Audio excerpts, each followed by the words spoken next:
Morning, everyone.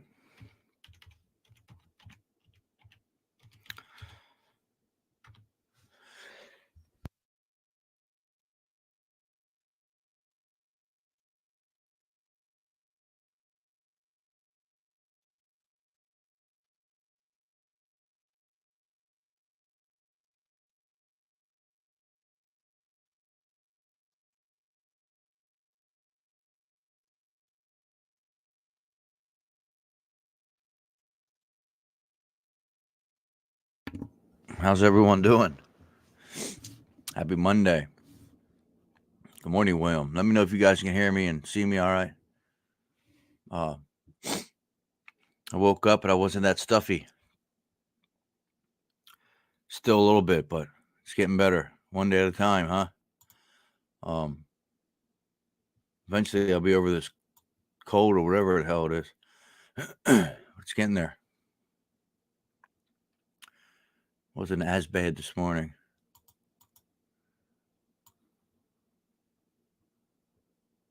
It's great. I appreciate you, William. How are you doing, man? How's your journey going? I know. You just got your results back.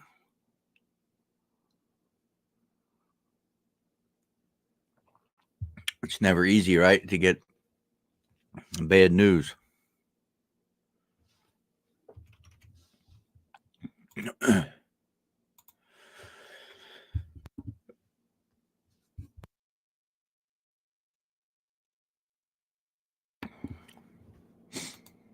Good morning. How are you doing? Connor?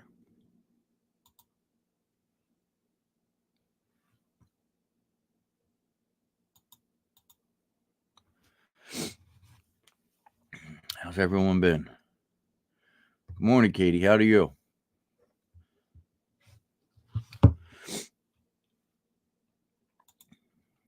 Just waiting on a phone call from a. Oh, gosh, to get scans. Hopefully, it's not spread. Thanks for it. Yeah, man, for sure. Hopefully, that hasn't happened. Good morning, Grace. Afternoon here in China. That's awesome in China. How's China going? How is China? I think I got too many people that come on here from China that I remember. I'm sure there's a lot of followers from China, but I don't know if I ever seen one here in the morning. What time is it in China? I'm doing okay. I'm starting to get better with this cold or sinus, or maybe it's allergies. I don't even know. How are you, Grace? I don't know. Good morning, Rick.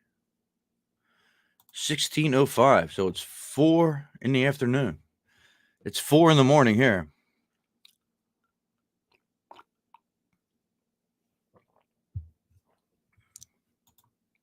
Good morning to you as well. Good morning, Mackenzie. Anybody got plans for this week besides the same old?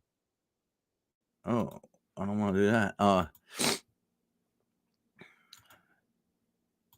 The same old routine. Go to work. You're welcome. Thanks for being here.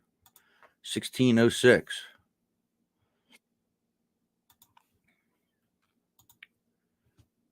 I was looking at some videos last night. I should have did some more. It was a nice day yesterday here. If you can see from that reel I made. I was trying to find some videos or other things to watch, during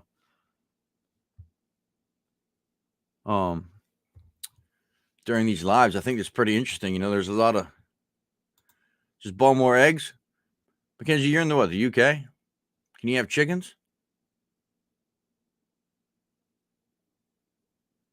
Can you have chickens? You ever try having chickens?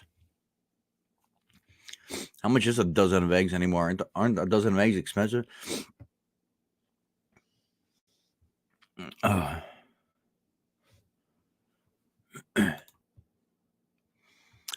got schizophrenia adjustment disorder, but now I'm recovered. I just have to take one pill. That's not bad, huh? One pill.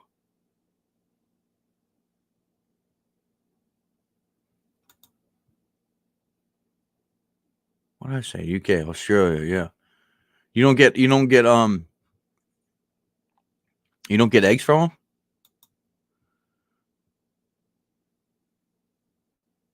Oh yeah, I think it's time for a nap, right?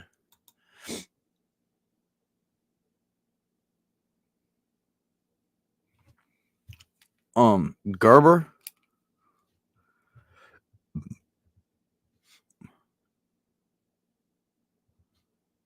Is that the name of the channel or something?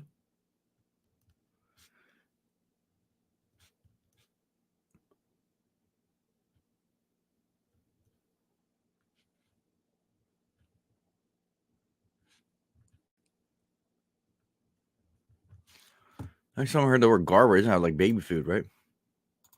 I'm sure that's not what you're referring to, but yeah, I have one here. Wait a minute.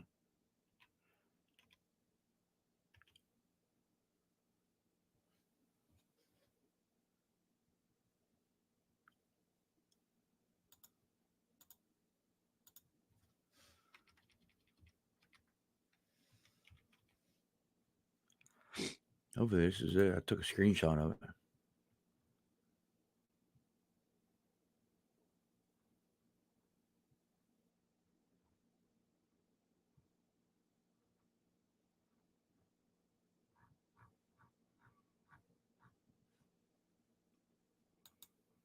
Oh,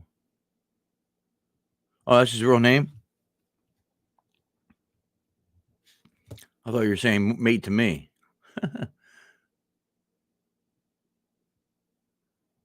Oh, okay, cool.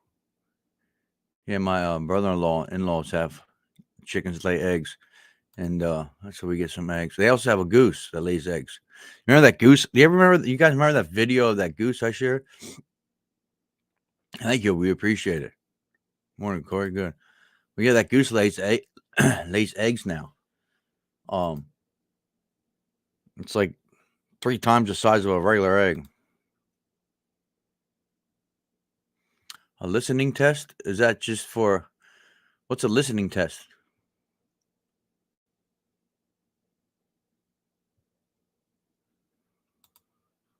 I watched a documentary on Netflix, Change Your Mind. It's got to try. Oh man, microdosing. Not you again. I'm doing pretty good, thank you.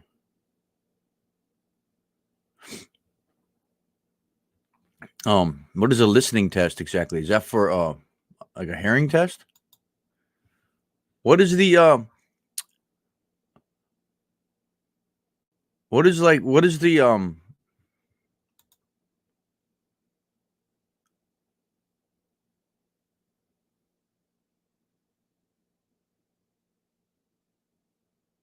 post the topic in advance and keep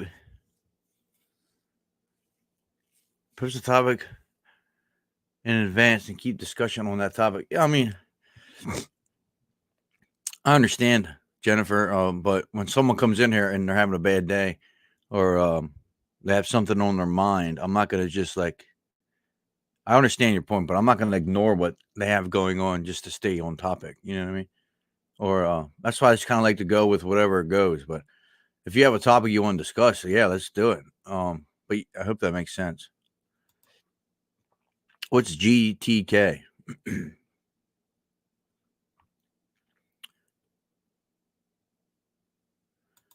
Yeah, I mean it's kind of all over the place, right? Yesterday was kind of difficult for a lot of people, but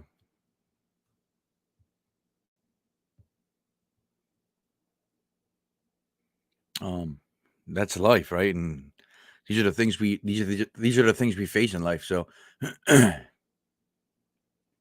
um, yeah, Rick, I did hear that twice actually. Lost power twice. Then I also heard. Did you hear the story about the CEO of that company? Anyone hear the story about the CEO of that company that the cargo ship belonged to? What a story that is. Oh, I got you. As you can tell, my social media skills aren't that good. Good to know. Yeah, that is good to know now. TTK, good to know.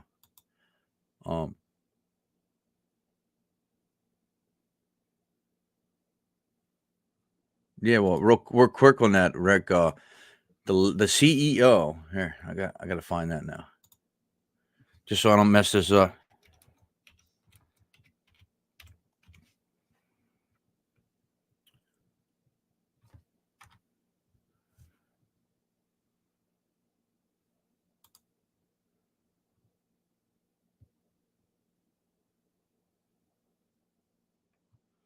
I'm going to share this with you guys. This is kind of mind blowing when I seen this. Read that right there. So supposedly she left a party drunk, right? And her Tesla went into reverse into a pond on a ranch and drowned. Pretty wild, right? What's the odds of that? Right here. She drove her Tesla into a Textic pond. The thing about that is the pond, when she got in there, it was in reverse, though.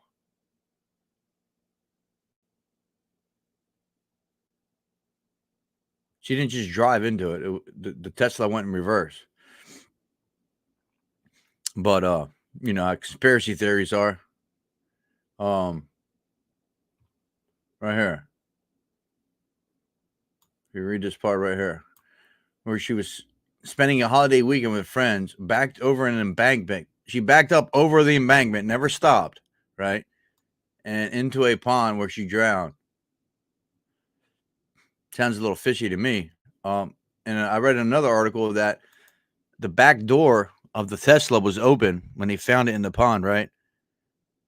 But she was still in the car. Explain that to me. He said her blood alcohol level was 0.23.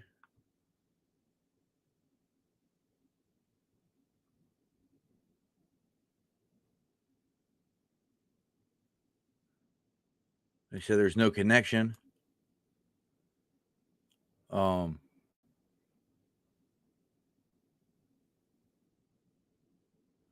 don't know. I just thought it was kind of weird, right?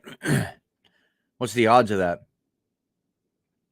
I mean, first you have a ship that hits a bridge, right? Which there's been ships going under that bridge for how many years? Never happened. And then you have a Tesla going backwards, up over an embankment into a pond, and you never stop. I mean, how big was this pond? I don't know. It just sounds weird to me. But who am I? Maybe I'm going down the rabbit hole. I don't know. But since you brought it up, I thought that was pretty interesting.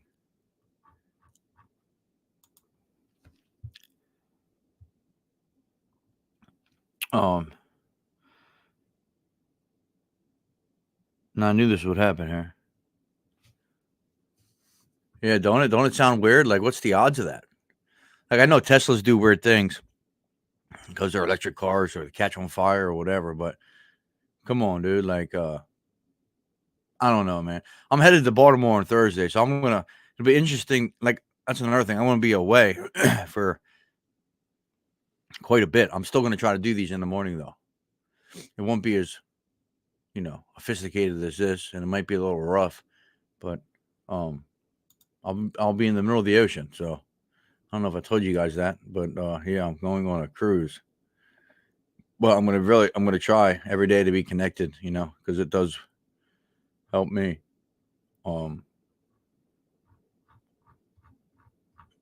Speaking of that, has any of you guys ever been on one? Did I mention that at all? I don't know if I even brought that up. I really don't talk about what the hell I'm doing. Yeah, has anyone ever been on one, and what's your opinion about it? My two concerns now are being in the middle of the ocean, and not being able to see land. I have done that one time, and it was like a deep sea fishing thing, and it didn't go too well. I was sick. I didn't throw up or nothing, but I had that motion sickness, right? Obviously, this is a smaller boat at the time, but this is, I mean, I'll be on the ship, so it's not gonna be that bad. That and being on like the 10th floor of the ship.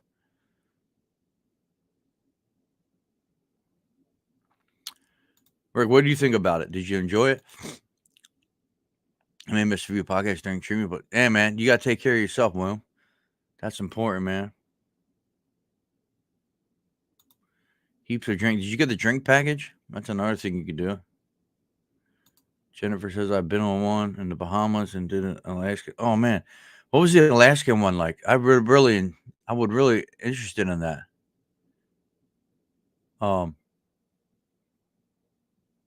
That's one I think would be so cool to see Alaska, the icebergs, all that shit. That's an expensive one, huh? That's more expensive than the Alaskan one. Land and sea. What's the sea part? I mean, what's the land part? What's that consist of? Going to a gold mine and striking it rich, hopefully.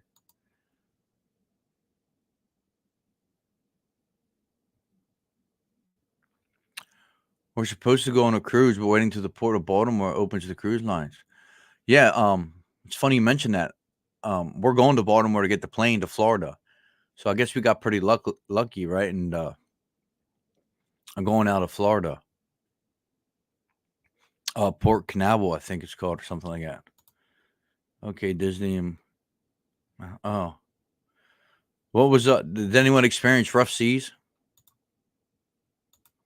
And what was your the forest? The cruise is on. Yeah, see, that's a weird thing, right? Isn't that funny? Like when you go on a cruise ship, like say if we're in Florida, we don't leave until 4 or whatever, but you're on the ship, you got to pay the taxes in Florida for that alcohol. And then when you get out, I guess you can't gamble either until you get out into the seas, you know. I guess there's kind of laws. But then who who's in charge of the ocean out there? Right? If someone commits a crime in the middle of the ocean and there's no law, I guess there still is laws. How does that work?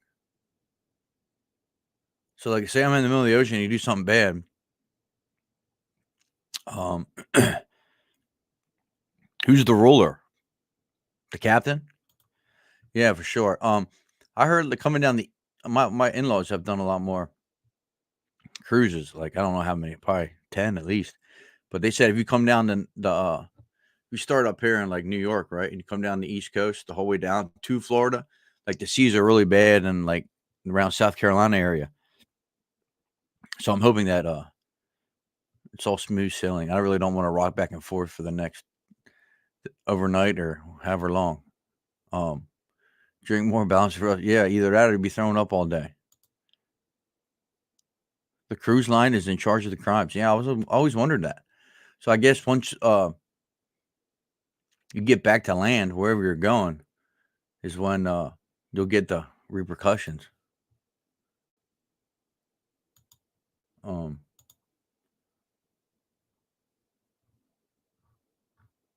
I want to play this video of this guy, but I can't find it. I'm gonna have to keep looking here.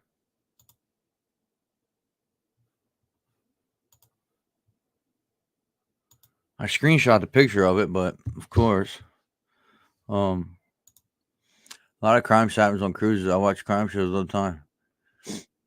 Did you see that kid just jumped off a cruise ship? You know, obviously, been looking at stuff, or someone told me that actually. Actually, a buddy of mine that's going with us, told me about it. He was in the hot tub with his father, and then they got in an argument about how drunk he was. So the dude opened the window and jumped out. He was like 20 some years old. Yeah, I think it is 7 days, 7 or 8 or something like that. Yeah, so this kid jumps out of the cruise ship and he's no longer, I think the percentage, and then I did some research just so you know.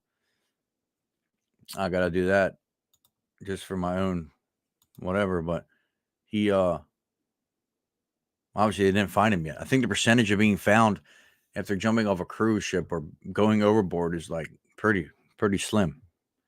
It's less than 20%. 20%.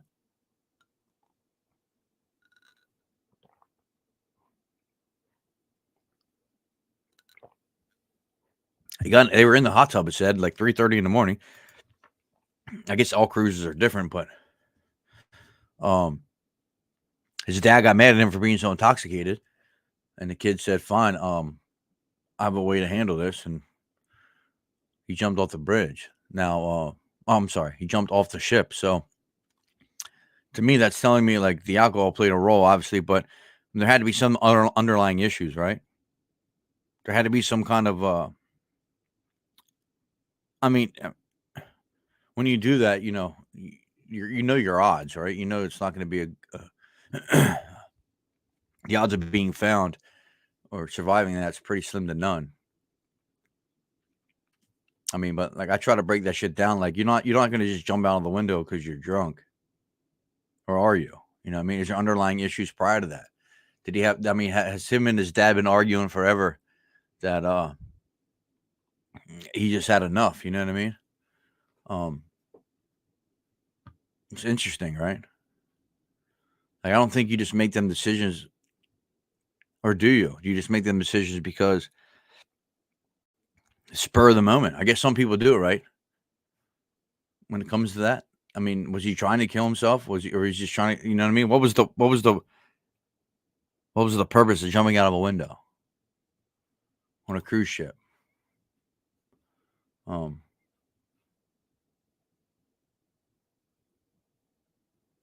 It's crazy, right? I can blow my nose real quick. I'll be right back.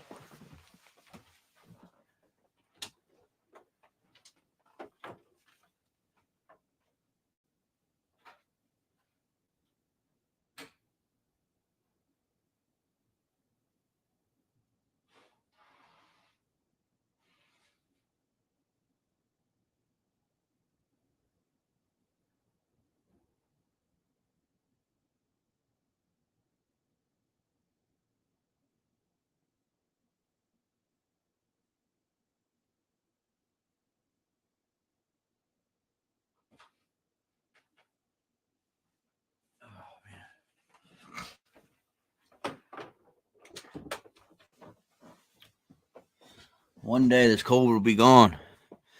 Yeah, I don't know. I mean, what's your opinion on that?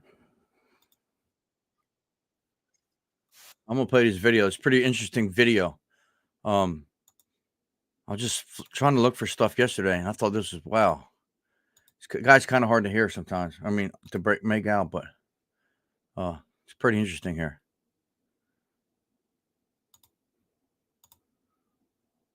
Let me know if you can hear it. Let's start back over. I'm a white man. You think? Yeah. No. Do you believe? I believe I am a white man. Don't you know that belief is a doubt? How is belief a doubt? Eh? How is belief Because a doubt? you So the guy said he believes he's a white man, and the guy and then the black guy says believing is a doubt. Okay. cannot believe something and know it. If you Wait, tell her, in my poor brain, wait. anger. I cannot believe it and know it. No. And you can only believe in what you don't know. I like that. You only can believe in what you don't know. That was hard for me to break down. It still is. You only can believe what you don't know. You only can believe in what you don't know. only believe in what you don't know. You don't know. That's why you have to believe it. Yes. Ah. Now, do you believe in your mother and father? I believe my internet's a joke. That's what I believe. No, I know my mother and father. Yeah. So, but you might. Are you kidding me, dude? I can't even play this little video. What's going on with this shit? Believe in Jesus. I might believe in Jesus. Because you don't know Jesus. I've never met him. You can only believe in what you don't know. True. So know that belief is a doubt. Believe. Now, do you know that you are a white man? If you know that you are white, explain to me how you know this. Okay. My mother is Portuguese and she's white. My father is Scottish with blonde and blue eyes. And you reckon they are white? I reckon. All right. Listen to this conversation. Go on, you tell. If I get water, Yeah. it's quite simple, innit? Yeah. I get a black can, Yeah. a white one, Yeah. a blue one, and a yellow one, and So if you missed what he's saying, he said if you get water and you have different color containers, right? That's what he's saying right now. Fill them with water and seal them. Yeah, okay. When you look, would you see the water? You can't see the water at all. What would you see? Nothing, just the white of the black. You would see the different colors. The different colors. And if you trust those eyes of yours, yeah, you're going to believe that they're different, aren't you? I will believe it. Until you go and fucking taste them. Correct. And what are you going to discover? That it's all just water. All one. Oneness in diversity, we call it. Yeah. Now you see all these human beings that you see. Yeah. So what he's saying is if the water is in different colored jars, right? And what you're going to see on the outside of the jar or the container is the color of the container. You're not going to see what's inside the container. So take our bodies, right? We're all different colors, shapes, and sizes, right? Don't just look on the outside. You know what I mean? That's what he's trying to say here. I don't know if he's going in or out or what. Who believe that they are Japanese, Chinese, blacks, and whites? Yeah. They are the same. And if you go to any one of them, excuse me, sir, what color is your mind? You see, you hear what he said? He doesn't know what color his mind is. No, go and ask a Japanese. That's awesome, right? What color is your mind? What color is your soul? Think about that. He don't know either. No. Because we are spirits living in different color physical bodies. We are not our bodies. When you look with the eyes, you are not seeing me, you are seeing the body. Just like I tell you, when you look at the tins, you won't see the water, will you? No. When you look at my body and say I'm a black man, that is a program. You was programmed from birth, yeah, to believe that you are blacks and whites. But you fuck all like that. You're just a spirit in a body full of the same stinking shit. It's so true though, right? I seen that. I was like, man, dude, it made me think a little bit. You know what I mean? I mean, we're all containers, right? Carrying something like our soul or whatever you want to say. It's just a shell on the outside. You know what I mean? That's all it is. We're just a shell. You know what's inside of us is really what matters. And this camera is a joke as well.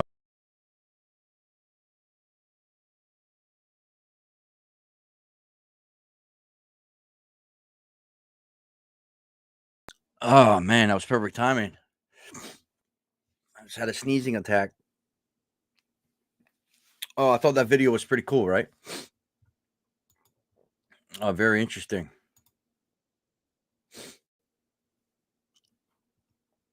Man, I people jump with the Chesapeake Bay Bridge a lot in there. Yeah, it's a shame. It's like the Golden Gate Bridge, same scenario. All right. I just had a sneezing fit. I don't know, man. I don't know if it's my allergies or what, but I get tired of it. Hopefully one day this goes away, right? William, what was that? Let me get back to Williams. I wrote it down here.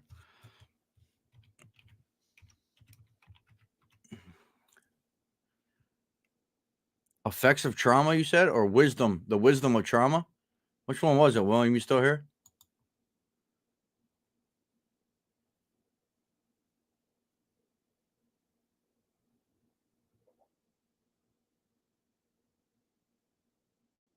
Wisdom of trauma. How long is that? Here, I'll share the screen. You show me which one. Anybody else has a video, please share or let me know what you want to watch. I like this.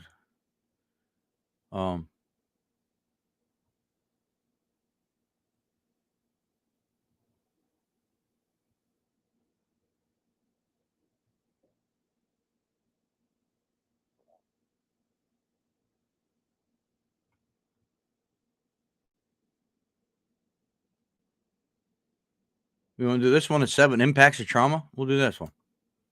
Why don't you own commercial real estate? Yes, you. I never saw someone pass. You will watch their souls leave their bodies. If you ever saw someone pass, leave your body there only.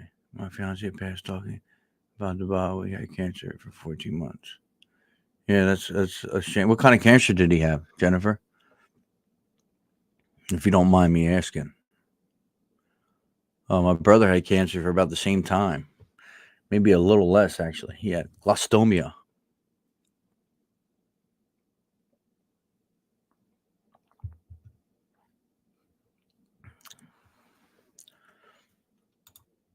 He has a few videos. Childhood trauma. Yeah, I'm going to play this one. You, why don't you own commercial property? Because we're all broke. That's why. Dude, my internet is horrendous. And it's starting to really make me mad.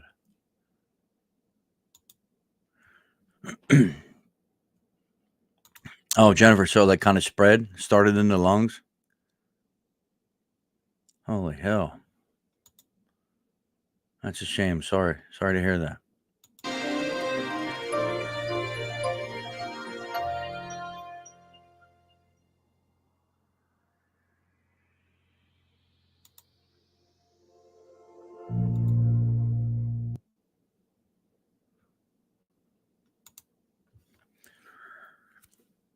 Why? Man, he was so young. 35. My brother was 47? 46? So trauma comes from a Greek word for wound. So trauma is a constriction.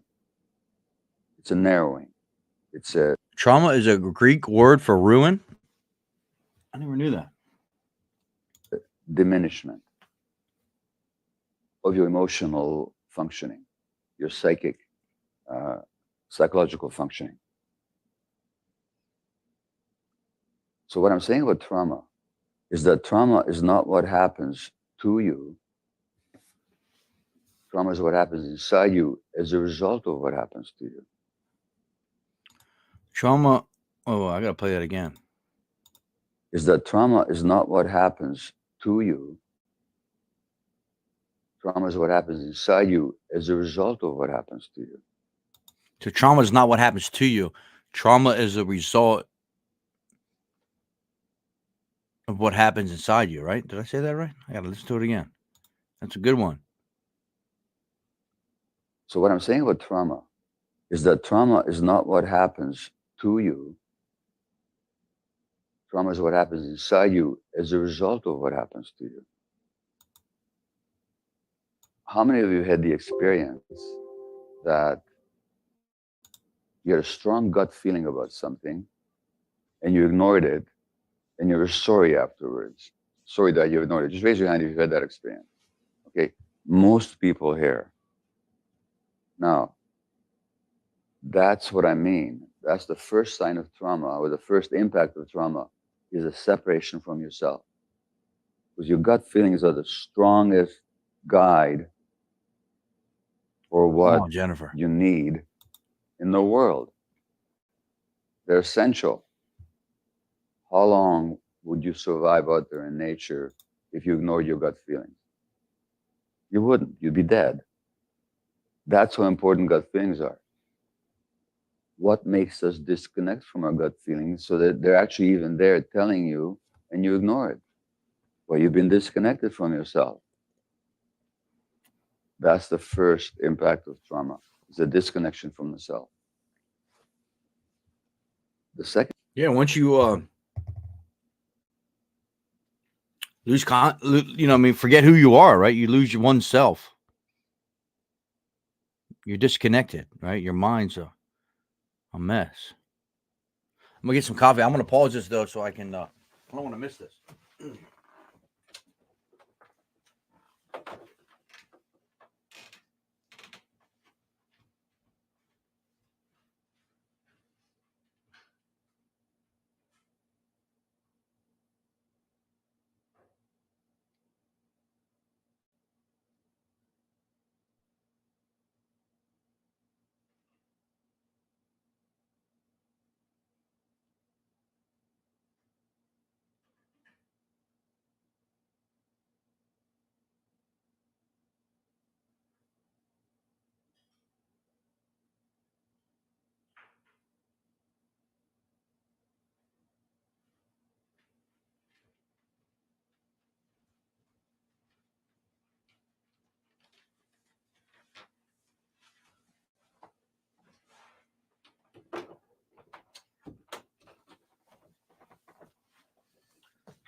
All right, I'm back. Sorry for the interruption. And the impact of trauma is you disconnect from other people. No, you just don't trust others. You just don't trust others. And you feel very much isolated and on your own. So addiction is a very lonely kind of thing. Even if you use addiction to connect with other people, you're using it because you feel isolated. So there's a disconnection from other people, and mistrust, and isolation. I get that, but I know quite a bunch, quite a how am I gonna say this word? Quite amount of people, whatever how you want to say it, that didn't really have any childhood trauma or grew up in a great household, right? And that still become addicts or still have bad addictions. So I don't think it's necessarily shit you went through. I think it's also, passed down, right? Like genes. Like you can have like addiction is passed down through genes. Does that make sense? Like maybe not the same addiction, but addictive personality, I think it's passed down. I don't think you have to go through trauma to have that in you, if that makes sense. That's the second impact of trauma.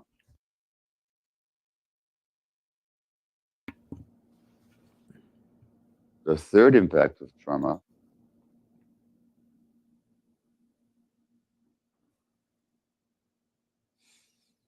Yeah, I agree, man. Why is this thing? is your view of the world. So how do you see the world? What kind of world do you live in? So how I see the world, that's the world I live in.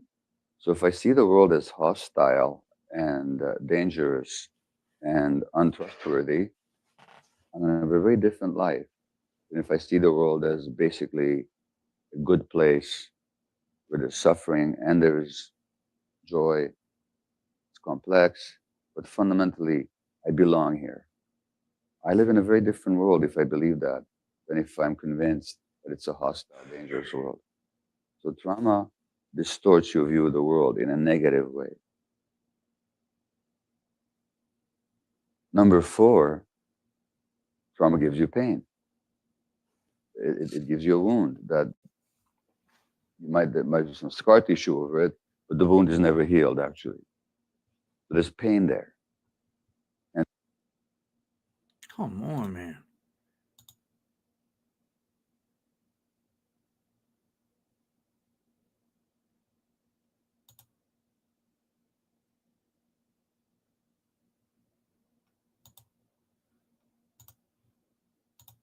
I'm gonna have to hardwire my internet because I can't go through this. I don't know if they're still working on it or what.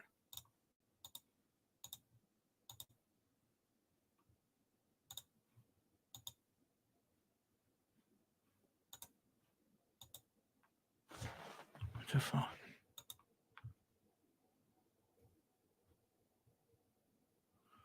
Still loading. We're spinning.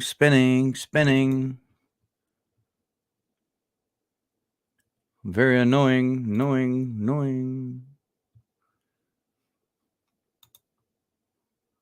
What the fuck?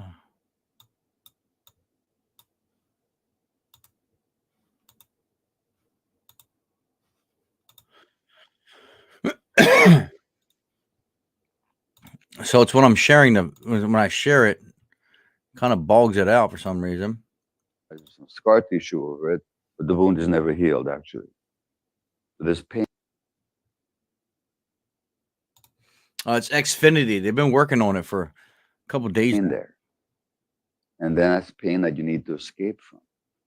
So it imposes a lifelong pain. When I say lifelong, I mean until you deal with it. That's the 4th impact of trauma. The 5th impact of trauma is actually on brain development. What trauma actually affects how our brains develop. Children have no self-regulation. So Unbelievable, dude. This really making me mad. I have like the best internet you can get, if you're stressed as an adult, if you're mature So I don't know. I don't know. I never had this problem before. enough, you can regulate yourself. You can take a few breaths. It's really annoying though, right? You can calm yourself down. You can say, okay, slow down. Let me think.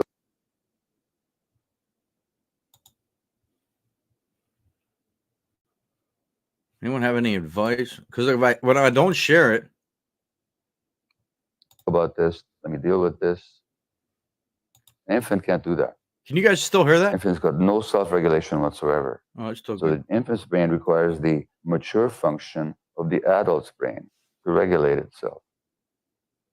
But what if the adult's brain is not functioning maturely because that adult themselves never got the right conditions for the healthy development?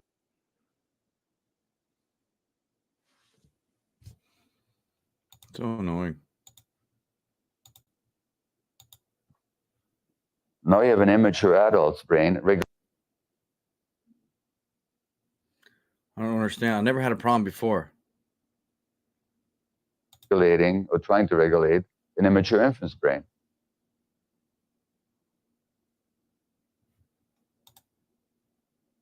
Yeah, I know my wife said, I mean, she works from home too, and she got like, So that self-regulation never develops. Number 6 is that trauma gives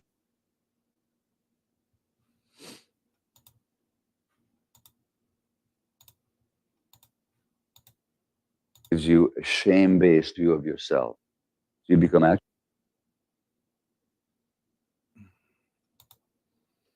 trying to wonder why. Because my Wi-Fi says it's good, connected, secured. actually ashamed of who you are. Not just of what you do, but of who and what you are as a person. So trauma gives you a shame-derived sense of yourself. That's number 6. And the 7th impact of trauma is it makes it difficult for you to be in the present moment. It keeps you stuck in the past. So you react to the present, or you're thinking you're reacting to the present, but actually you're reacting to the past. That's so crazy. And that's an important one because it affects everybody. Well, I'm sorry about the interruptions. You may think you're here because somebody in the Thanks for letting me know about that, William. That was a good video.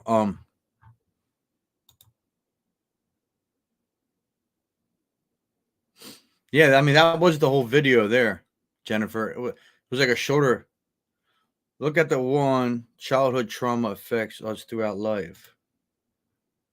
This guy's a good speaker. I mean, you kind of childhood trauma leads to addiction.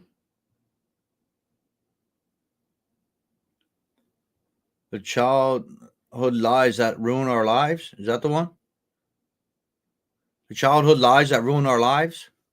Here, let me. Yeah, I know. It's just. I'm trying to like run a nice little broadcast or podcast or whatever you want to call this. And people don't have patience in today's world, so you lose interest fast if you're not on the ball. Is it this one here? Childhood lies. This guy's very, very intelligent. He's smarter than me, obviously. Childhood lies. William says yes. This one. Which is better for attracting more money and abundance, the law of attraction or manifestation? Well, according financial stress on the parents translates into physiological stress in the children. They didn't inherit anything in terms of a disease. They're just reacting to the environment. People call Dr. Gabor Mate the people whisperer. Legendary thinker and best-selling author. He's highly sought after for his expertise on addiction, stress, and childhood development. The evidence linking mental illness and childhood adversity is about as strong as the evidence linking smoking and lung cancer. And the average physician doesn't hear a word about that. It's astonishing. I can give you the example of Donald Trump. I mean, his father was a psychopath. You are the enemy of the people. Go ahead. For him, these were not choices so much as survival techniques. And that's the mark of a traumatized child, a denial of reality. What do I have to understand about your earliest years to understand you? My grandparents were killed in Auschwitz, and my mother and I barely survived. And then my mother... Wow. Huh. I mean, that was the intro. I never know that. I don't think that's the first. I don't think that's the one. Sorry. That was pretty wild, though. I want to, well, if you don't mind, I want to continue here. I didn't know. First off, I didn't know Trump's dad was a psychopath. I didn't know that this guy, his parents were killed in the Holocaust, and he escaped it. I mean, wow. To save my life gives me to a stranger. The sense I get is that I'm being rejected and abandoned because I'm not good enough. How did that rear its ugly head throughout your life? Any number of ways. See, trauma, as I define it, is not about what happens to us. It's about what happens inside of us as a result of what happens to us. It's costing us in terms of our physical health, our relationship, our mental health, and so on. How does one go about correcting that? It's a multi-layered answer. First of all, before this episode begins, I just want to say a huge thank you to all of our new subscribers. 74% of you that watch this channel didn't subscribe before, and we're now down to about 71%. In those diary entries, she's addressing many of them to you directly as a baby. She wrote a diary to me directly, as if it was like an account of my life addressed to me. You talk so much in all your books and much of your work about the importance of that early context. It's really been, the center point of all the writing that I've read recently. And I know, because it's so evident in everything that you've done, that's been a key, your own early context has been a key inspiration for why you've taken such an interest in these topics. What was your early context? What do I have to understand about your earliest years to understand you? So it's just a fact about human beings that the template that forms us will affect how we see the world, how we understand ourselves, how we relate to other people. And that early template is our earliest months, even in utero, already in the womb, we're being affected by the environment, but certainly in the early years when our brain is being formed. How'd that question go? What? I don't want to rewind it because I'll mess it up. How do you say that again? I need to understand you by understanding your childhood or what happened in your childhood. I mean, that's a brilliant question. It went something like that, right? Formed and our personalities taking shape. And so that forms our worldview. Now, my worldview was, in my sense of self, was shaped by the fact that at 2 months of age, when I was 2 months of age, the German army occupied Hungary. Hungary was the last country in Eastern Europe where the Jewish population had not been exterminated, and that was our turn. The day after the German army marched into Budapest, which was March the 19th, 1944, the day after, my mother called the pediatrician to say, would you please come and see Gabor, because he's crying all the time. And the doctor said, of course I'll come, but all my Jewish babies are crying.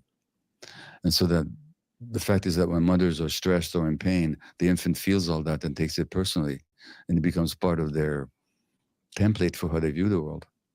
So that was that year. That's when that year began, in which my grandparents were killed in Auschwitz, and my father.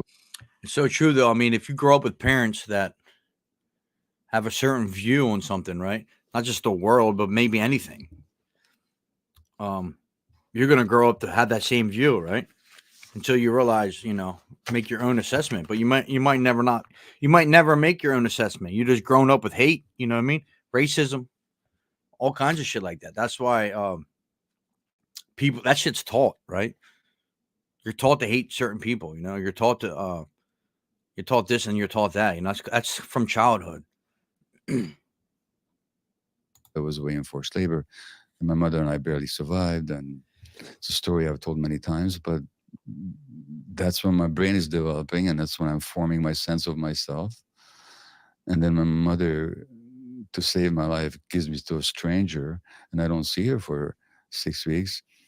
The sense I get is that I'm not wanted, and I'm being rejected and abandoned, and because I'm not good enough. That's how my life began. So your mother gives you away for 5 to 6 weeks Yeah, in order to sort of save you from starvation in Yeah. a ghetto that she was going to, right? that's right.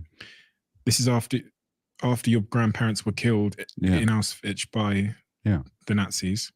How do you know in hindsight that moment of those 6 weeks created that sense of abandonment in you? I wouldn't say it's just that one moment. Children very much view themselves through their interaction with their parents. Now, first of all, I had no father because he was gone. I hadn't seen him, except very briefly when I was a month old. But there was no father in the picture. My mother was grief-stricken and terrorized and full of woe and worry about what's going to happen to us, and just the task of surviving each day. She's not playful with me. She's not smiling at me very much. She's worried looking. She's stressed looking. The infant takes everything personally. That's just the nature of the infant. As infants, we're narcissists. We think it's all about us. So when things are great, hey, we're great. But when my mother's unhappy, it's because she doesn't want me, or I can't make her happy, or I'm inadequate. So that separation from my mother certainly set a template for some of my relationship interactions with my spouse decades later. But the sense of not being good enough and being responsible, that was inculcated in me throughout that whole first year of life. So much so that in this book, The Myth of Normal, I actually talk about an experience with the psychedelic mushrooms with a therapist. This is not that long ago, 7 years ago maybe, when I'm at least 70 years old. And I'm in this therapeutic session with the psilocybin, the medicine, and the therapist. And I know that I'm 70 years old, and I know this is a therapy session, and I know her name, and I know who I am in the world. But at the same time, I'm experiencing myself as a 1-year-old baby, and she's my mother. And I start crying. Tears come down to my face, and I say, I'm so sorry I made your life so difficult. Now, that was an unconscious memory of my sense of myself as a 1-year-old, that I made my mother's life so difficult, because that's the way the baby interprets it. So even if your mother loves you, which mine did infinitely, not that she always treated me the best way possible, but she did love me. And can you imagine what a great act of love even giving me to a stranger in the street would have been for her, you know?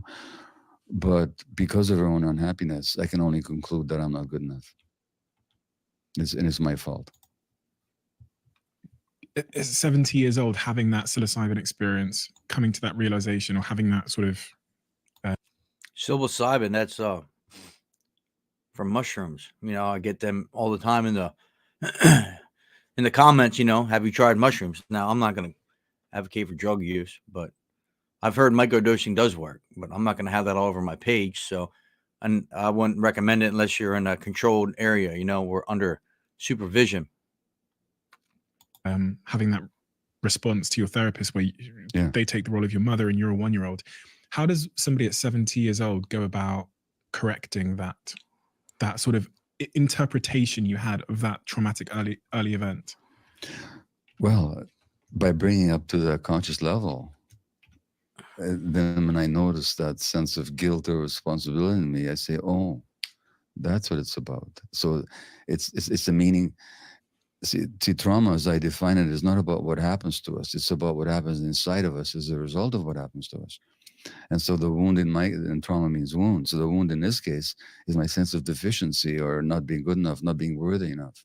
Once I realize that, oh, this has got nothing to do with anything except this interpretation that I made of my own experience all those years ago, then when I notice it, I can no longer believe it. I don't have to any longer be a subject to that interpretation of myself in the world.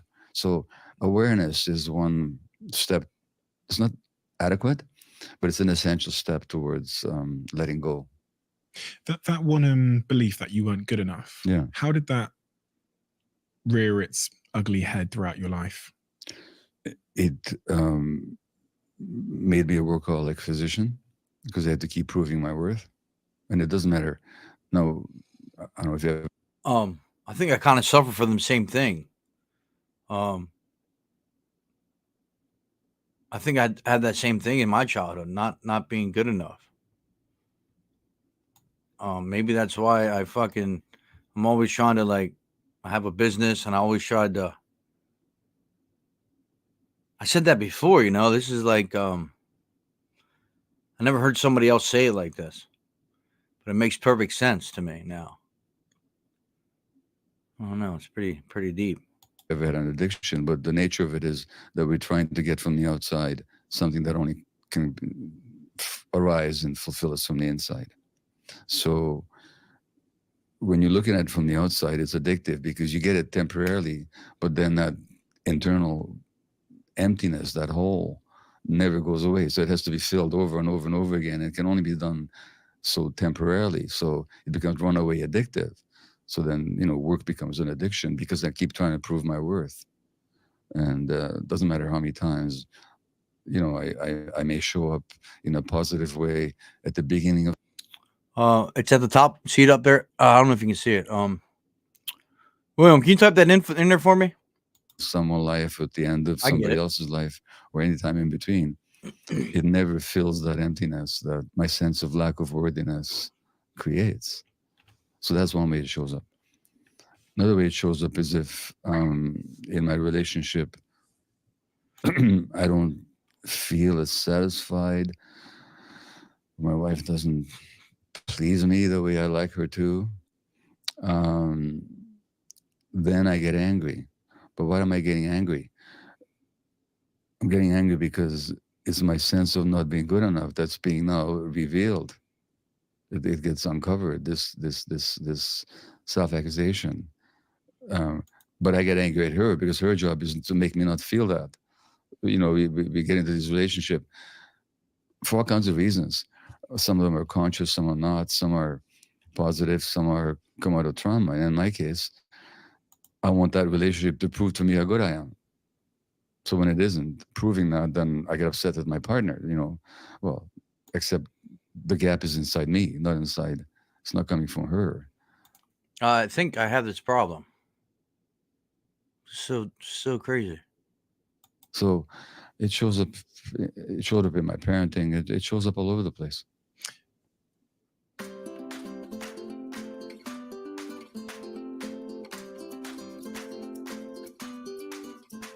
I mean, I think both of those examples sound a lot like me, especially the first one. Yeah. The second one as well. But In what sense? in the sense that I'm definitely a workaholic. And I think in the earlier phases of my life, I like sacrificed everything in this pursuit of becoming a millionaire and having all this stuff and really getting this validation, sacrificed meaningful connections, everything in the pursuit of this one thing. Well, part of the toxicity of the culture that I talk about in this book is that it actually rewards that kind of emptiness or that desperate seeking to fill that emptiness, because you know you get rewarded. What did he say the emptiness is from? This is like so deep and so it's so what's the word? I don't know. I'm speechless kind of. It's so true to who I am. I think I kind of got lost and I just was thinking about my own life struggles and shit as this guy's talking, because it's pretty deep, dude. And it's making me think a lot, and I kind of forget how he got to where he's at right now. What part of your childhood would make you feel this way again? What exactly did he say? I'm sorry. That's ADHD or something. I don't know. My mind gets all tracked and I start thinking about my own life when people talk like this. Make a lot of money. A lot of people admire you. You get to feel good about yourself. Mind you, my guess is that good feeling is only temporary. At least if my example is any guide, that feeling good because somebody from the outside values you is only a temporary salve for. Lloyd, I have bad anxiety and depression. What's that mean? T-play.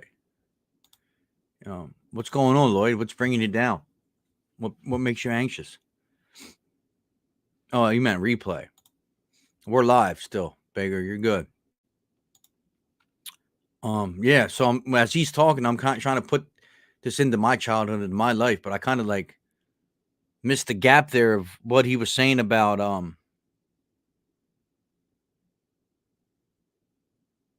what makes you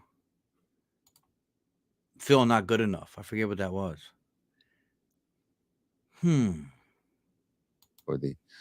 For the wound that's inside, but the world actually rewards it.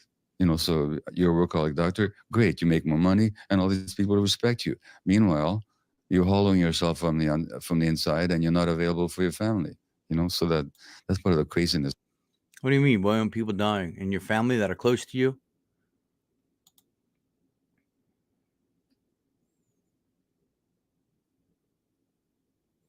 Yeah, it is powerful. Of this culture. And it's like the hedonistic treadmill in a sense, because you just never, enough is never enough, as That's you right. say. Yeah. So the last achievement needs to be surpassed by a greater achievement for me to get an applaud or a clap. I've never. This is really hitting home for me. I appreciate this, William. I mean, honestly, I never would have found this guy again. Full circle here. You sent a video that I never even fucking would have found. I never even would have probably listened to. And it's like talking about me, It's just weird because yesterday I shared my story. I don't know how we got to where we are now, but it all makes sense. Number machine, we should have it. Yeah. Yeah, it's part of it, right? If you were disconnected in childhood, it creates an empathy. Yeah. So like, what do you mean by disconnected? What part of disconnected do you mean? Disconnected from what? I mean, I should rewind this, but I want to keep going with it because it's good. But like I said, I traveled off there trying to think about my own childhood, you know what I mean? And you Never really made the connection that the reason why I'm a workaholic is because I am trying to prove to the world that I'm enough. But I think that is entirely true. Yeah. So in your case, like race and class in this society of inequality are certainly potentially traumatic inputs, as I pointed in this book, and to the degree that it affects people's physiology, But also then, I don't know your family of origin or what kind of relationship you have with your parents, but there also may have been a sense, like I got with my mom for reasons, and for whatever might have happened in your family, maybe you got the sense as well that even in your family of origin you weren't good enough somehow. So my mum would scream at my dad for like 7 hours a day, and my dad would just sit there. Okay. And so my early memories of like looking at my mum and dad are this kind of violent verbally, not like physically, this incredibly stressful screaming, one person screaming at the other. Yeah. That's what I remember. But from reading what you've written in this book and from what you've said now, I actually might have learned that I was the problem to some degree. Children interpret it that way. That's just the whole point. That's what I mean about kids being narcissists. I don't mean that in a negative sense. I mean, actually, they think it's all about them. So if your mother is unhappy, it's your fault, and you're not good enough. So then you have to go out there and work to prove to the world and to yourself that you're good enough. So that, going back to your first question about how these things show up in our lives, that's how they show up. And so 12 years old, you emigrate to Vancouver. Yeah. This by is 28, wild. you join the medical profession. Yeah. And you spend the next 32 years roughly working in Well, medical practice? at 28, I went back to medical school. Actually, I took a detour. I was a high school teacher for a while. And then I was 27, 28 when I started medical school. At age 33, I think I began my medical career of 32 years. And in those 33 years, what was your practice? What did you specialize in? What did you focus on? So I was a family physician, which meant I delivered a lot of babies and I looked after people's problems from beginning to the end of life. I also worked in palliative care. I was the director of a unit at the hospital, which looked after people with terminal disease. And that was 22 years or so of my practice, 22 years. And then I switched gears altogether and I went to work in the downtown east side of Vancouver, British Columbia, which is North America's most concentrated area of drug use. We have more people coming from anywhere in the world are shocked by what they see there. Thousands of people in the streets injecting, selling, using, inhaling, ingesting drugs of all kinds, and people are suffer the consequences of drug use in a society that doesn't understand drug use, so it punishes it and excludes it, ostracizes it. So people get HIV from dirty needles and hepatitis C. So this is the population. Often they're homeless. So that's the population I worked with for 12 years till the end of my medical work. That experience working with patients that were in palliative care. Yeah. So that's, for anybody that doesn't know, that's patients that are approaching the end of their life, that have terminal illnesses and that are aware that they're going to die. What did that experience teach you? Are you interested in starting your own faceless YouTube automation channel, but all people do is tell you to go to frickin' Fiverr and Upwork and hire people to make? It took an acceptance. Lloyd, I'm sorry, really bad. What can we do, folks, to help Lloyd? Lloyd, where are you from, man? What you said people dying, right? Are they friends, family, or just in general? I mean, give us a little more information.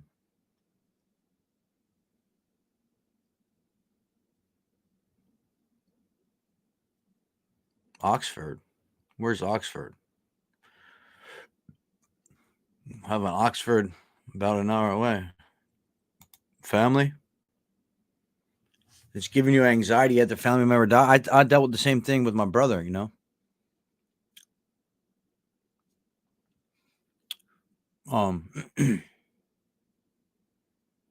Losing my brother gave me a lot of anxiety.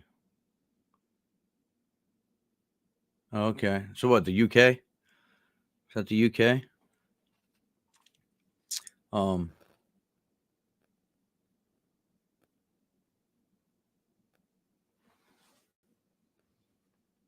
What advice could you give Lloyd here, folks? Losing family members. Are they just dying?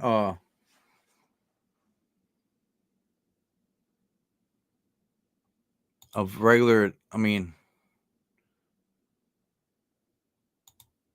are these regular deaths? Are they suicide related? What's YH?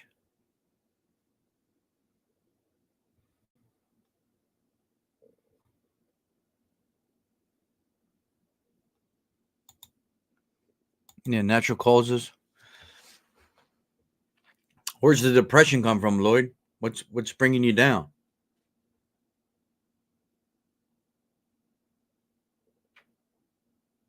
What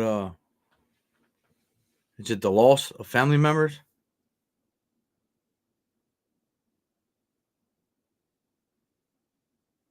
Everything. Everything. That's kind of hard to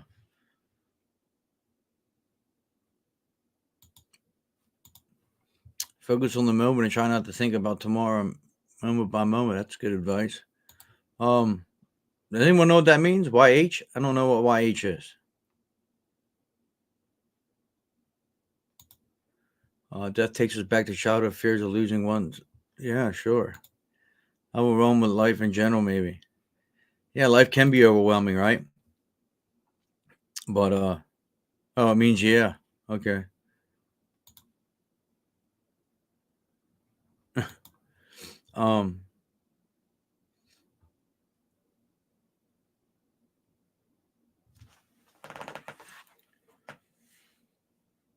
Yeah, I mean, it's tough, dude, right? It's something that death is.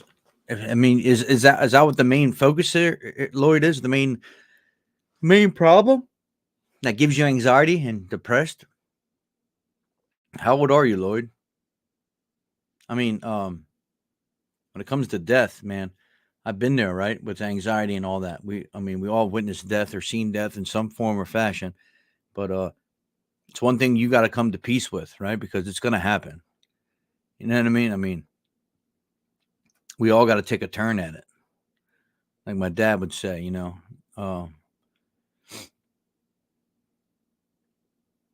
that's just the way this is, right? Often nights I think about that laying in bed at my age, you know, I'm 42. I'm not saying I'm really old or anything, but you know, life flies by, dude.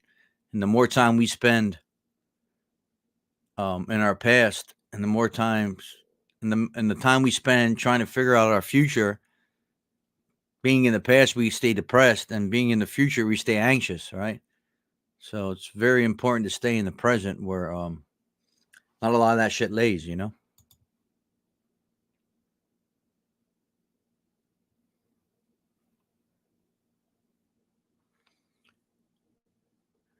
Yeah, I appreciate it, Beggar. Yeah, we got to that's the thing about staying on topic, right? Like I can't just stay on a topic. If Lloyd comes in and says he's depressed and has anxiety, how can I just ignore that, right?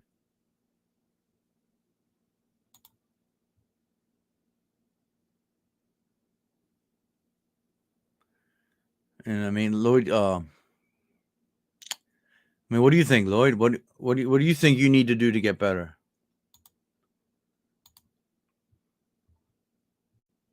Do you have family and friends you can talk to? Maybe join a support group. Do you have friends that understand what you're going through?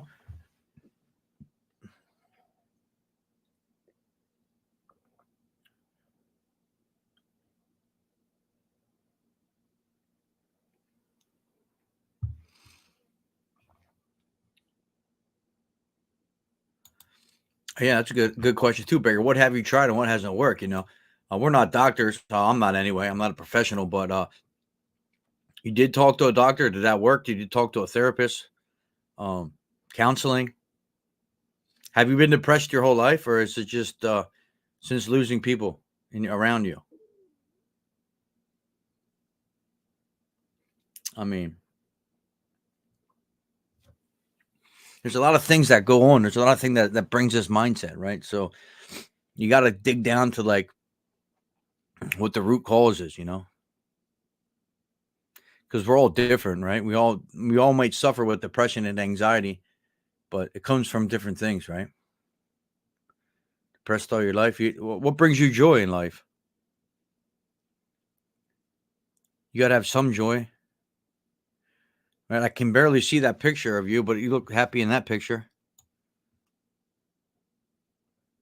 Looks like your son. I don't know where you're at, but I can just tell you have a backpack on. What do you do for fun? What brings you joy? There's got to be something, right? What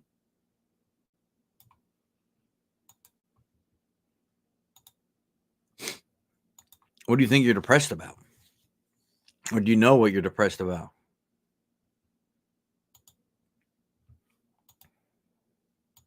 Of one's lack of omnipotence as a physician, because you go into you want to cure people, you want people to heal, and now it takes a tremendous acceptance to say, you know, we've reached the limit of our knowledge, and that doesn't mean we can't help people, but we certainly can't cure them, you know. And so it taught me how to be with the inevitable, and when you're working with people who are in the process of dying, but I mean, by the way, who isn't in the process of dying, you know, but people. You hear that, William? It's so crazy, right? He said he worked with people that were in the process of dying. And then he called himself. He said, who isn't in the process of dying? Every second we live is a second closer to death, right? I mean, that's just how this fucking life works, man. There's no hiding from it. So every second we waste in the past and every second we waste trying to predict the future is a second we waste living in the present. Is a minute we waste living right now, what's in front of us, right? It's a minute an hour a day that lasts for weeks. We waste so much time and energy on the past that we cannot change, or in the future that hasn't happened yet. We cannot predict the future. We can prepare, right? We can prepare as best we can, but the outcome might not be what we prepared for, you know? So the more time we waste in the past, the more time we focus on the future is time lost in the present. And it's very deep shit, man. When you stop and just think of how fast life goes, we ain't got time to fuck around, man. People whose time is more limited than the rest of us. Acceptance, you learn a lot of acceptance. It challenges you to do your best when you know your best isn't going to be saving anybody's lives, but it's to help people live a life of as little suffering as possible and as much dignity as possible. So it really challenges the best parts of you to show up. Patience, acceptance, intuition. Personally, it taught me a lot to listen to people. Interesting enough, people really want to be heard when they're Morning, dying. man. How are you? They want to make sense of their lives. They want to tell their stories. Then I want their stories to be heard. And so I listened a lot. I just sat by the bedside and I listened. Yeah. All that. When you listened, did you hear any themes relating to regret or things that actually mattered? Because I always imagine if I was given such news that my life was coming to an end and there was an approximate date, it would be quite a powerful way of finally realizing what truly matters and what never did. You know, people react to their impending death in different ways. So there were some people who just fought it to the end. You know, they didn't really want to accept it. But most people were more along the lines that you described, where they really get to see what's important. And so I mentioned this a number of times. It sounds strange, and I don't recommend it. But I've had patients say to me, "Doctor, I don't know how to tell you this, and I can't even explain it perhaps, but this illness that's going to take my life is the best thing that ever happened to me." And what they meant a couple of things by it. They meant what you just said about finding out what's really important in life. In this book, The Myth of Normal, I interview a young man called Will Pye, who wrote a book called Blessed with a Brain Tumor. You know, what kind of blessing is that? So I asked Will, what's the blessing? And he said, it made me appreciate every moment. It meant every time I talked to somebody, I knew this might be the last conversation I'm going to have with them. So it better be a human, genuine interaction. So there was that aspect of it. The other aspect of it was that, again, my view is, as I pointed in this book and in previous works, who gets sick and who doesn't isn't exactly accidental.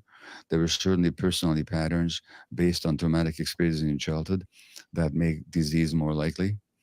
And people very often realize that throughout their lives, they had abandoned who they were. They lived a life that wasn't meaningful for them. And around death, they reconnected with themselves in an authentic way. And that seemed to be worth a lot to people. Again, I don't recommend that way of going to reconnect with yourself, but people have I certainly saw it. So those are the two big lessons. After your 33 years in medical practice, that's pretty deep, right? How do you appreciate every moment when you're depressed, you know?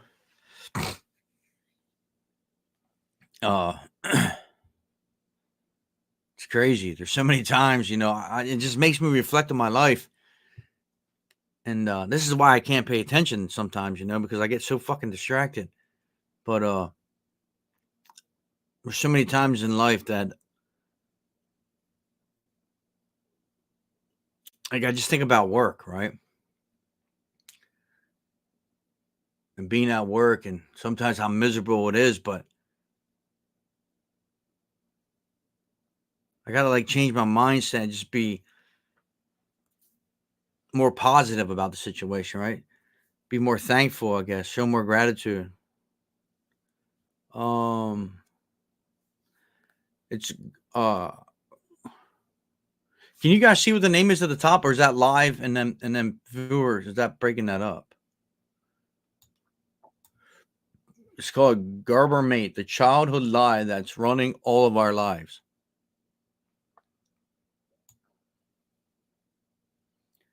Wait a minute. Maybe I can copy and paste this. Ooh.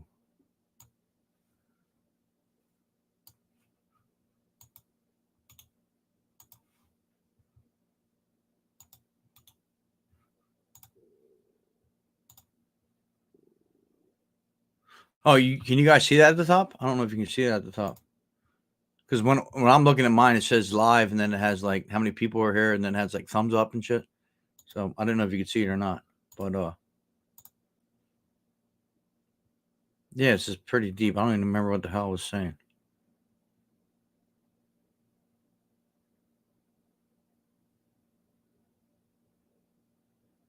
What was I even talking about?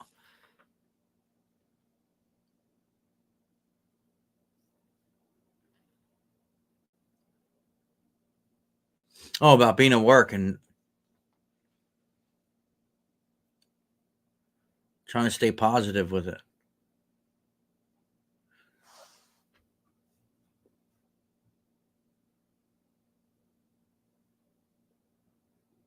Stop being.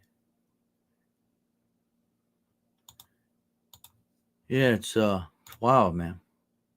When you listen to something that's so true like this, right, and it impacts you, and if you really care about your well-being, right, and in yourself, and you want to improve, like that's why, like I'm on this like spiritual journey, I guess you would call it. I don't know, trying to find my real self. I don't know what the fuck you want to call it, but it don't need a name, right? Some things don't need a name. It's about the experience, and it's about just being. I don't know, man. It's deep. It's just deep shit lately. You described that you had a bit of you kind of tuned into a creative calling, which was writing. Well, I began to write when I was a physician. So Okay. My first book on ADHD, after I was diagnosed with it, was published in 1999 now. So that was 23 years ago now. So I began to write. And even before then, I wrote, because I wrote columns for newspapers. But yes, there was a time in my life where the writing impulse, which had been with me all my life, was stifled and stymied. And so was I, because I had this frustration.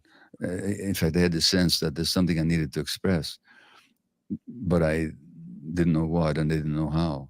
And at some point I realized, oh yeah, I need to write. So that began before I finished medical practice, but it certainly has been essential to my ongoing unfolding as a human being. I was so compelled by that when I read about that, because I've started to really understand the value of creativity in all of our lives, regardless of whether we have the luxury of being called an artist or not. Yeah. And so what, in your view, is the importance of Well, that? you're singing my tune here, if I may say it that way, because I quote in this book, there's a great Hungarian-Canadian stress researcher called János Selye, S-E-L-Y-E, and Selye is the one who actually coined the word stress in the sense that we use it today. And he's the one that showed in the laboratory how stress diminishes the immune system and disorganizes the hormones and ulcerates the stomach and all this kind of stuff. But Selye also said, and I quote him here, what is in us must out. What is in us must out. That we all have to follow our creative urges in a way that nature prepared for us. Otherwise, we can be hopelessly hemmed in by frustration. I'm paraphrasing him very closely. So we are created in the image of God. I mean, as you know, what your religious views are, but that sense that we're created in the images of God means that we are creators, because the essence of God is creation. In fact, we call God the creator, and we call the result of that creation.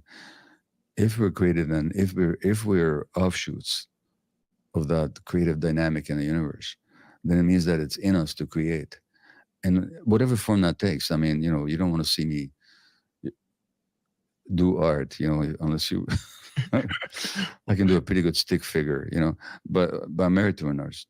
So that creativity doesn't have to take the form of formal art, but it does have to take some flow of something that's inside you that needs to come out. Otherwise, as Celia says, you get hopelessly hemmed in by frustration. And so in that sense, everybody's got that creative urge, and that may take the form of social intercourse. It might take the form of gardening. I don't care, communing with nature, athletic expression. I don't care what. But there's somebody, everybody's got it. And if people don't realize they have it, it's only because life has hemmed them in and they're too busy. And sometimes they are trying to make a living or trying to survive or too disconnected. Yeah, but it's like we talk about, right? You get too worked up on, you get too involved in life that you forget to focus on yourself. You know, you get too involved in your kids, or you get too involved in your marriage or the struggles or the past or the future.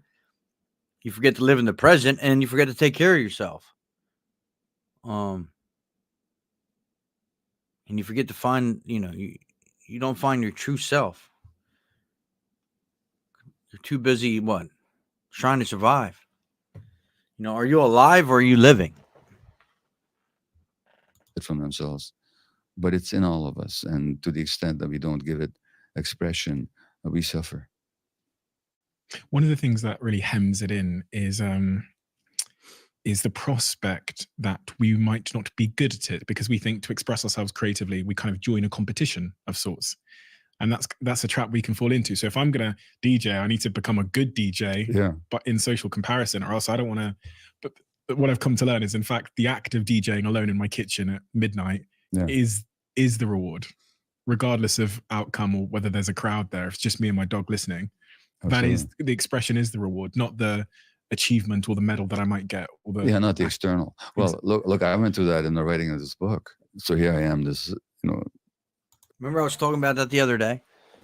Remember, I was so funny. I was talking about this the other day about like when you run or exercise or whatever you do, when you don't worry about what's on the outside. Remember, I was just saying this the other morning. You worry about what's on the inside. Like I'm working on my soul and like the person that I am. I know it sounds weird to some people, but he just said the same thing. He just said the exact same thing. A writer who writes about trauma and healing, and all of a sudden I'm in a panic because I'm writing a book, and I realized that the problem was that you talked about identifying with your work. So I'd identify with this book.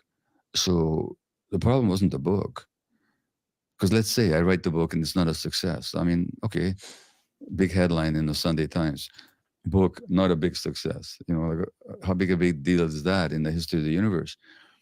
But if I identify with the book and it's not going well, then if the book fails, then I'm failing as a person, which then goes back to my very earliest concern about not being worth it. So once I disidentified, once I said, no, this is just a book. It may be a good book, it may be an important book, maybe a book that doesn't hit the mark, but it's only a book. And how it goes says nothing about me or my worth. Once I could decouple that, then I could confidently and much more comfortably go back to the writing of it. But I went through that crisis. It seems like a bit of a paradox that the lack of self-worth would motivate someone to create great things because they want the approval, but at the same time make the process so agonizing because their self-esteem seems to be on the line. Or their sense of self-worth is on the line. Well, that dynamic was in me. Once I realized it, I let go of it. So it didn't dominate me in the end. And honest to God, by the time I finished the book, I'm not just saying this in retrospect. It's a bestseller now in several countries, but I actually said to myself, and I meant it, now I've done the book, that's what matters. I've said what was in me to say. How the world reacts, I can't control. And it doesn't actually matter. On a fundamental level, it's not that I don't want this book to be a success. I mean, success, of course I want it to sell 10 zillion copies, but that doesn't define my self-worth or how I function in the world or how I feel about myself. Honestly, it does not. And I understood that by the time I finished working on it. So once it's done, it's out there doing its work. It's crazy, Trav. What he just said there, right? So we both, and William too, we all three have platforms, right? And it doesn't matter how many views or likes we get, right? That doesn't matter. You know what I mean? What matters is what we're doing. Like it's out of our control, right? So we can do as much as we can do what we can do, right? But whatever everyone else does with it is out of our control. Remember we were talking about that yesterday. Don't focus on, you know, how many people like or share or whatever, blah, blah, blah, because it don't really matter, right? What you give out, you can't control who receives it or who takes it.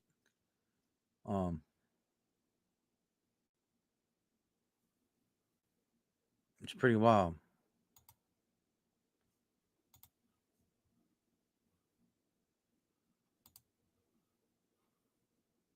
Yeah, you know, even if it helps one person. But you listen to this guy, you know, it makes so much sense. Work or It made sense before, not but doing its work, but I don't have to hang my own sense of self on how the book does. Because at that point, that's an outcome you can't control, right? So trying to control that would be Yeah, anxiety and yeah, oh yeah, well, you can't see when guys talk that are, you know, better spoken than me and probably a lot smarter. I listen, I try to break it down and how does it relate into my life? And that's what I get from this shit, dude. Like, it's just so powerful. Like, it doesn't matter what the outcome is.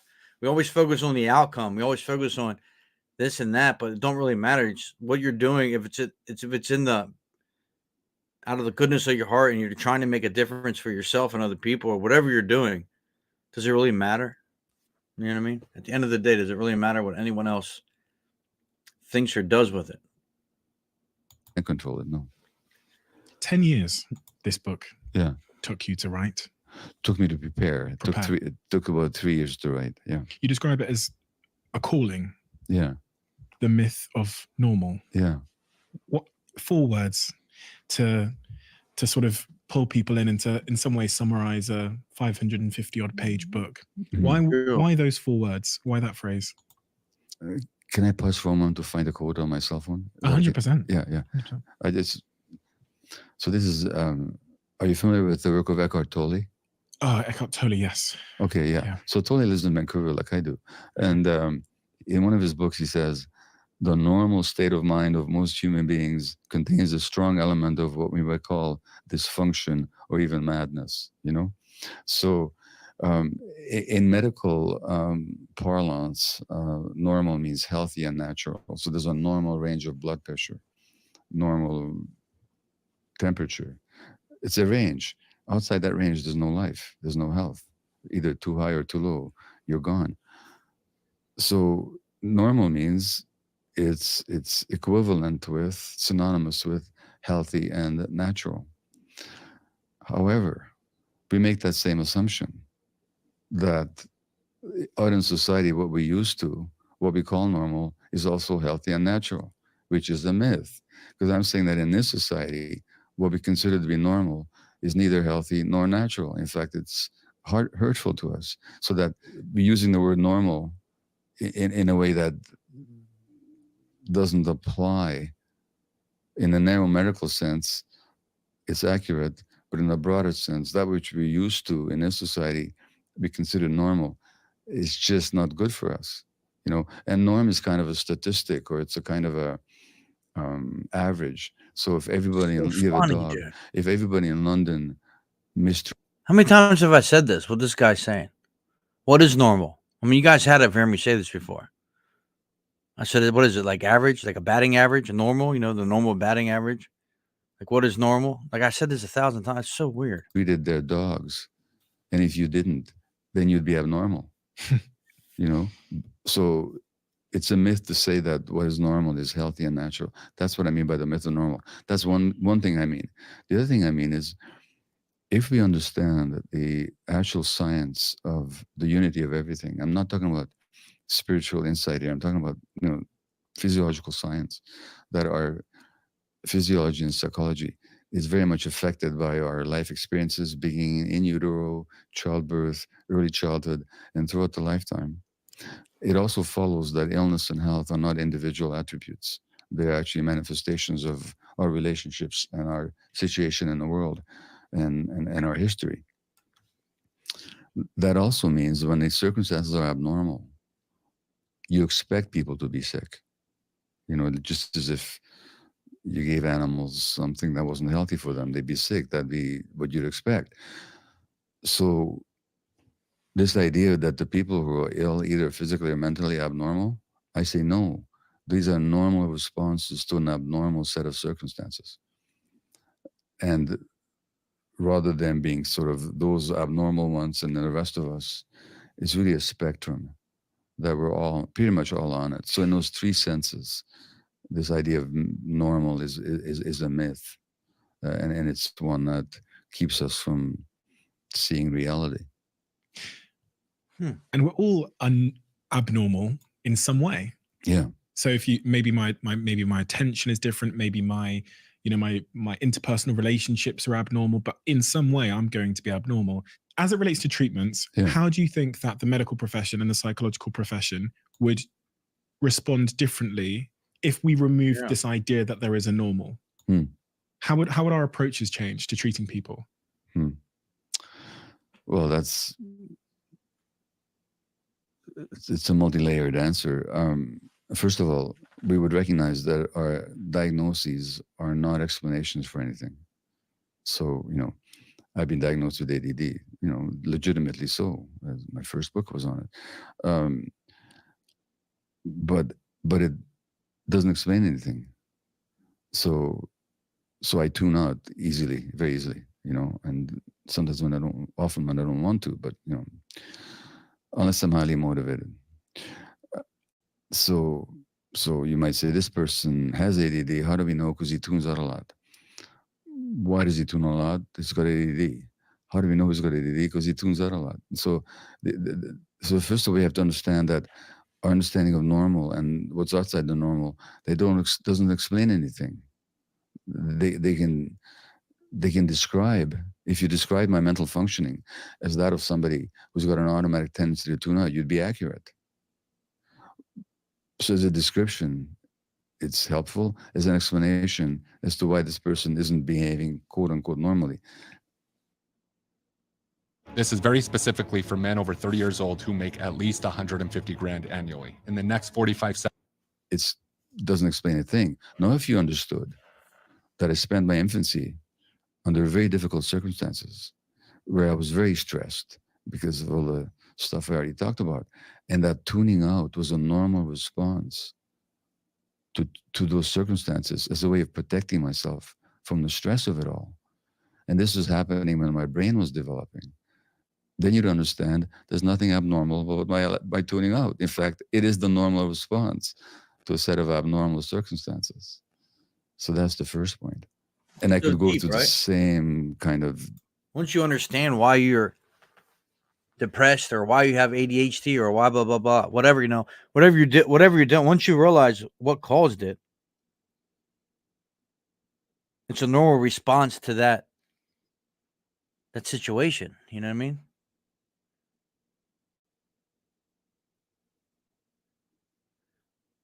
And so that's so deep because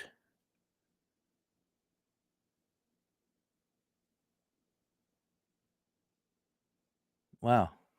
When you think about that, like that's where this shit comes from.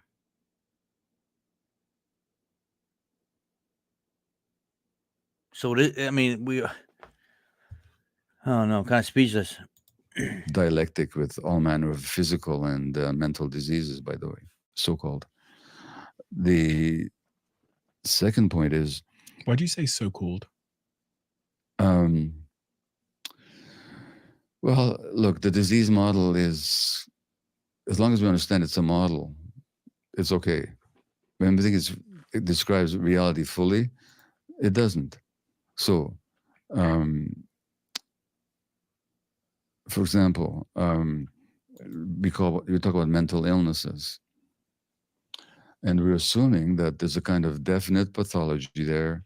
Just as in rheumatoid arthritis, you can describe the inflammation of the joints and the blood levels of certain antibodies being abnormal and hormonal levels being disturbed. We're making the same assumption in mental illness. There's no such evidence in mental illness. There's no physiological parameters that you can say somebody's got mental illness.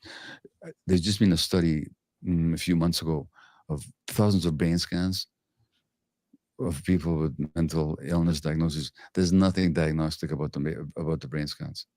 It's not like I can take an X-ray of a lung and say that this lung is got what we call consolidation or fluid indicating inflammation. There's nothing like that in mental diagnoses. There's no blood test you can do and so on. So illness is a model. I mean, it might, yeah, somebody's really depressed, even suicidal perhaps, and they might need pharmacological intervention, which would really save their lives. That may be true. And in that sense, you may say that they're ill, as long as we realize that this is a construct that we're applying here, but that there's no actual measurement of that that's at all similar to what we call physical disease. But even in physical disease, we make certain assumptions. For example, somebody has rheumatoid arthritis. No, nothing wrong with that statement on the face of it, but there's an assumption there. The assumption is that there's this thing called rheumatoid arthritis, and there's this person called me, and this person has this thing. No, you know, the example I often give, here's my cell phone, I'm holding it in my hand. I have a cell phone. It's not part of me. It says nothing about me. It's a discrete object. Its nature doesn't depend on my nature. Nothing. Is that true about rheumatoid arthritis? Or is it more true to say, as I found out, that this is a condition that shows up in people with certain life experiences and certain ways of functioning in the world? And that because of the science documented unity of mind and body and the impossibility of separating the activity of our emotional apparatus from, say, our immune system, because it's all one organismic unit. Therefore, when the immune system turns against the body, as it does in rheumatoid arthritis, the immune system actually attacks the body. Is that a thing that's got a life of its own? Or is it a process that's happening inside that person because of certain aspects of their lives? Now, if I say it's the thing that happens to you, then that thing has got a life of its own. And that's how most doctors see it. They see somebody with rheumatoid arthritis, they say, okay, this is the kind you've got, this is what's going to happen, this is the only thing we can do is to mitigate the symptoms. I find that's not true. I find that the rheumatoid, by the way, not just I find it, the science finds it, that rheumatoid arthritis is very much related to stress and trauma. And the more stress there is, the more likely it is to flare up. And if people deal with that stress, if they know how to prevent it, their illness abates, which means that it's not a thing that's separate. It's a process that happens inside them. This is a subtle concept. I'm wondering if I'm explaining it clearly. No, enough. you are. And it's really making me question how much we misunderstand the relationship between the mind and the immune system. Yeah. Because that's the important connection to understand if you are to accept all the things you've just said. Yeah. Which we don't understand. I don't think typically we understand that my mind and my immune system have such a close relationship. Well, there's a whole new science that studies those relationships. It's called psychoneuroimmunology, which studies the interlinked unity of the emotional apparatus of our brain and body with the immune system, with the nervous system, and with the hormonal apparatus. I mean, it's just so obvious. I could change your hormonal state in the split second right now without touching you, just by screaming at you and threatening you. That would necessarily create a change. I mean, it's just clear that our emotions are inseparable, you know. And the other funny thing is, well, several funny things. How do we treat most conditions in medicine, by the way? Inflammations. If you go to a dermatologist with inflamed skin, if you go to a rheumatologist with inflamed joints, if you go to a gastroenterologist with inflamed intestines, if you go to a respirologist with inflamed lungs, if you go to a neurologist with the inflamed nervous system, as in multiple sclerosis, they're going to give you steroids to settle the inflammation. Now, what are steroids? They are stress hormones. And you would think that as physicians, we would ask ourselves, gosh, we're treating everything with stress hormones. Does stress maybe have something to do with this condition? Now, when you look at the scientific literature, yes, yes, yes, and yes. So there's a great Canadian physician, actually, So if they know what's causing it, why do they medicate us like that? Why don't we just get to the root of the problem? Well, there's money in medication, right?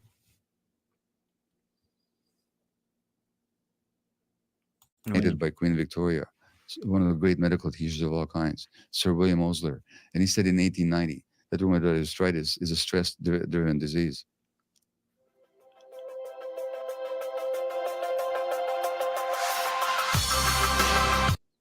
The French. I mean, instead of just giving us putting us on pills, why not give us ways to de-stress, have a less stressful life, right? And that's true. There's no money in cures, right? Yeah.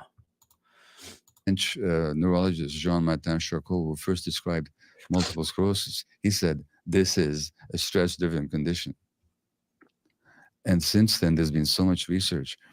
So what I'm saying is that this way of looking at what we call disease as a process is so much more accurate scientifically, actually, and understanding the mind-body unity. And then, naturally, when people are traumatized, that has a huge impact on their physiology. Their psychological trauma has a huge impact on their physiology. It's just science, but it's science that's not taught to medical doctors. It's just for some strange reason. Well, the average physician never hears a single lecture about, say, trauma and its relationship to illness, and yet there's studies internationally, thousands of them, showing those relationships. So there's this strange gap between science and medical practice. But it would change medical practice for the better. That makes no sense. I mean, I agree with the guy to a point, but I think a lot of science is around medical conditions. I mean, how do you come up with the medicine to fix the problem? It has to be science, right? So it's linked in the way they want to link it. You know what I mean? We'll link science to making you better when it comes to money, right? We're not going to use it when you could just, go home and talk to somebody or figure this out, get to the root cause. So we're going to use science to our benefit, but we're not going to use science when it comes to help you when it's free. I mean, that's my understanding, right? They use science to make medicine. Why not use science to cure the body and the mind without medicine? I mean, because what would happen if you went to a physician and listen to that again. With inflamed lungs? If you go to a neurologist with inflamed nervous system, as in multiple sclerosis, they're going to give you steroids to settle the inflammation. Now, what are steroids? They are stress hormones. And you would think that as physicians, we would ask ourselves, gosh, we're treating everything with stress hormones. Does stress maybe have something to do with this condition? Now, when you look at the scientific literature, yes, yes, yes, and yes. So there's a great Canadian physician, actually knighted by Queen Victoria, one of the great medical teachers of all kinds, Sir William Osler.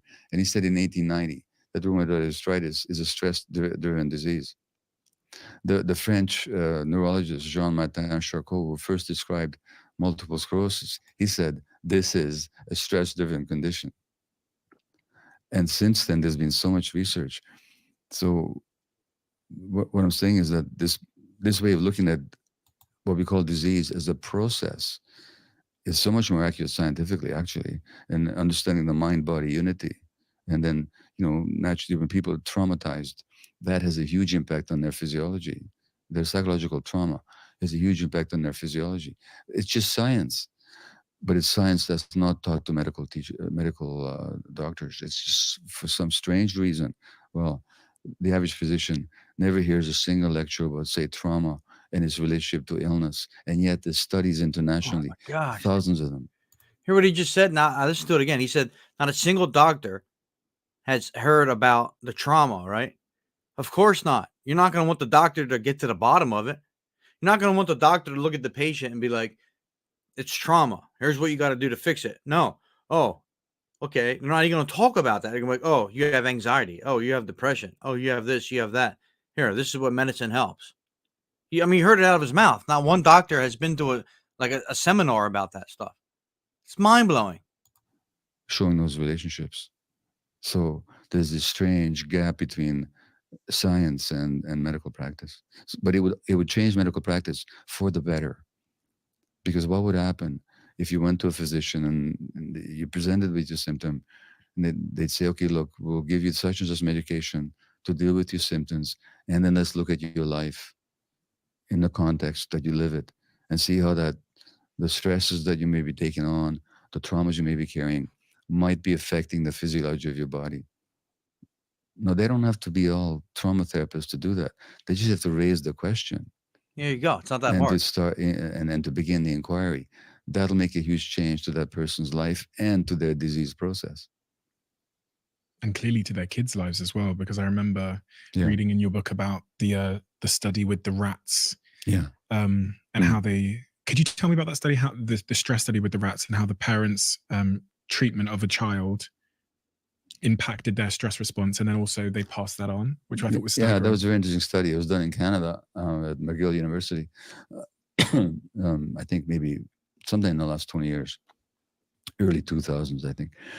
And they looked at how mother rats interacted with their infants, their newborns. And there's a process called grooming, in which the mother rat licks the infant or in the perineal or perianal area, in the genitalia. This is shortly after birth. These mother rats just start licking their infants. Some mother rats did it in a more efficient and caring kind of way than other mother rats. Those that had the better kind of caring, the better kind of grooming, grew to be calmer and responded to stress in more functional ways than those little rats who, as neonates, had not been given that same kind of efficient and quite as caring grooming. And what they found out in the brains of those adult rats who had been groomed one way or the other as infants, the stress apparatus was different, certain receptors for the stress hormones. So one of them could calm themselves more easily than the other. What was interesting is, you might say, well, so what? That's just genetic. The calmer mothers passed on their genes to their infants. No, they didn't. Because if you took the infants of mothers who groomed beautifully and put them with mothers who didn't, and conversely, you took the infant rats of mothers who didn't groom so well, but you put them with mothers who did. Let me show you how we do stuff around here. Actually, I'm my gonna end it department there, uses folks. Monday.com, so I'm good. The work management tool? No. Well, you gotta write his name down. It changed the brain for the adult. It changed the brain. It changed the genetic functioning, not the genes, Okay. but the genetic functioning. This is called epigenetics, how genes are turned on and off by the environment. And then those rats who were groomed well as infants, doesn't matter what the original mother was, but those rats who were groomed well, they went on to groom their infants in exactly the way they'd been. Oh, very interesting stuff. We take care. Yeah, for sure. Wow, it's a lot. That's a lot to take in early in the morning. It's amazing when you break it down like that. Like, they use science to benefit certain things, but they don't use science to benefit the human race. I mean, when you break it down like that, it makes so much sense, man. It's pretty sad. He said there's like a misconnection when it comes to science and doctors, but there really isn't, because the pills they're giving you are scientifically made. I mean, they don't make them in your backyard. I mean, you could, I guess, if you do all natural, but you get my point. So it's kind of weird how we use things to our convenience, right? Very interesting. But I got to roll because I got to go to work. So happy Monday. And I'll probably be, I might go live tonight. I don't want to make any promises. I got some stuff I got to do at the work, but I've been enjoying this. So I appreciate you guys. Thanks for being here. Have a wonderful day. I'll see you soon.